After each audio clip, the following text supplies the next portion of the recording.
Hello, warriors. I miss you guys so much. I cannot wait to finally get back in class with you.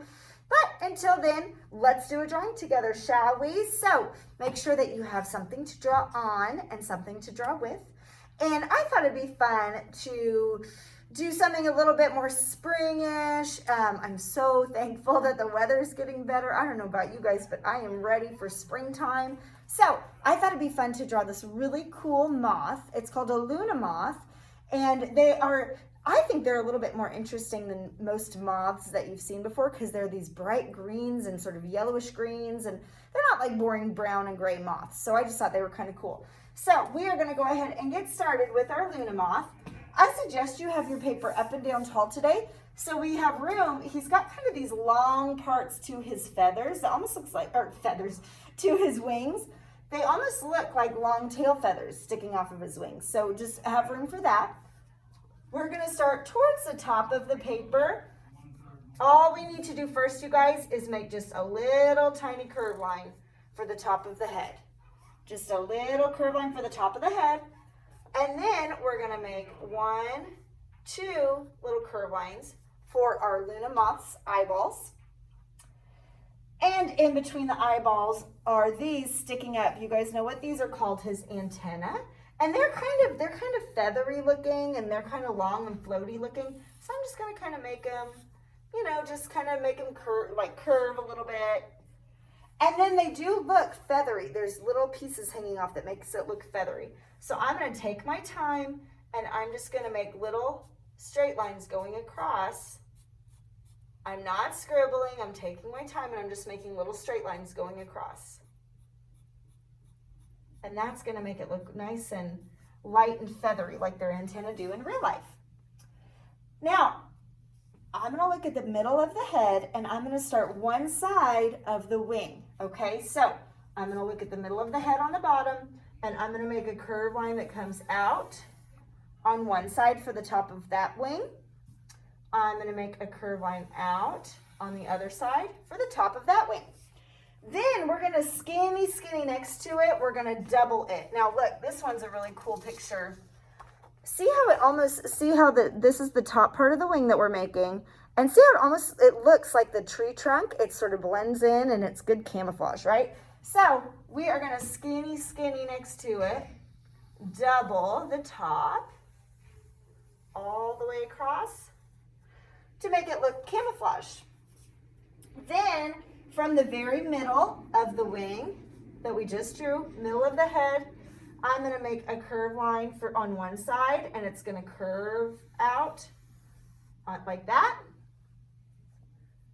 Same thing on the other side. I'm gonna make it curve out like this. We've talked about this before in class. Moths, just like butterflies, are symmetrical. Do you remember what symmetrical means? It means the same on both sides, okay? So whenever we're working with its wings, we wanna be sure to make one side the same as the other side, okay? So we've got them the same so far. Now let's go ahead and make them touch. We can make it curve a little bit and touch. Curve a little bit and touch. So now they're the same, symmetrical on both sides.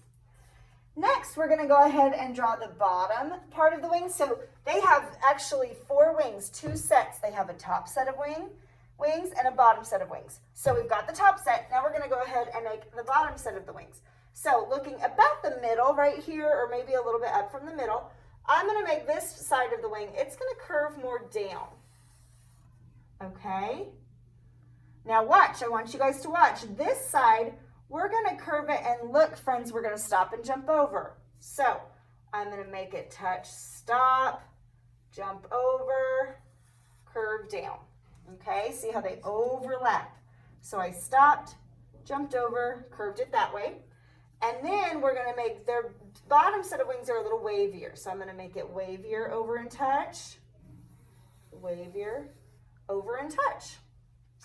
Then we're gonna make those little thin, that I call tail feathers. They're not tail feathers. They're just little tails hanging off of their wings, but it just reminds me of a bird's tail feathers.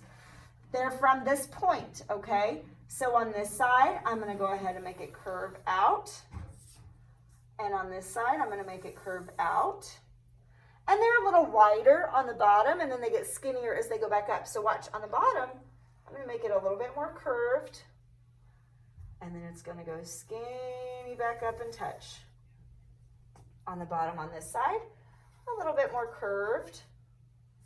And then it's skinny, skinny, skinny back up and touch.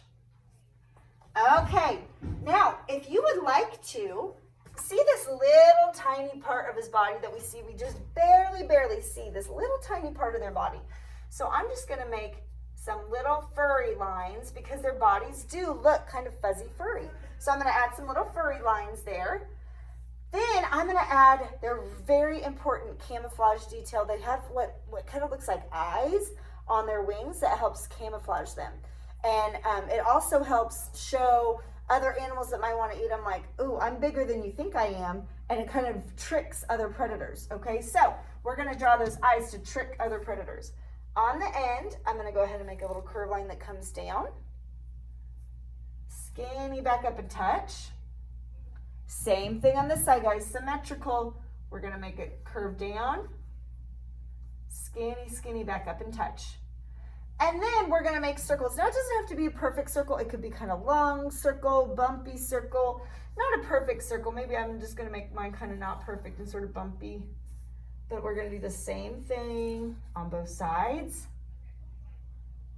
And then we'll double it on either side. On the bottom set of wings, you might not see the full circle. You'll just see a little curve line poking out. See how I just see a little curve line?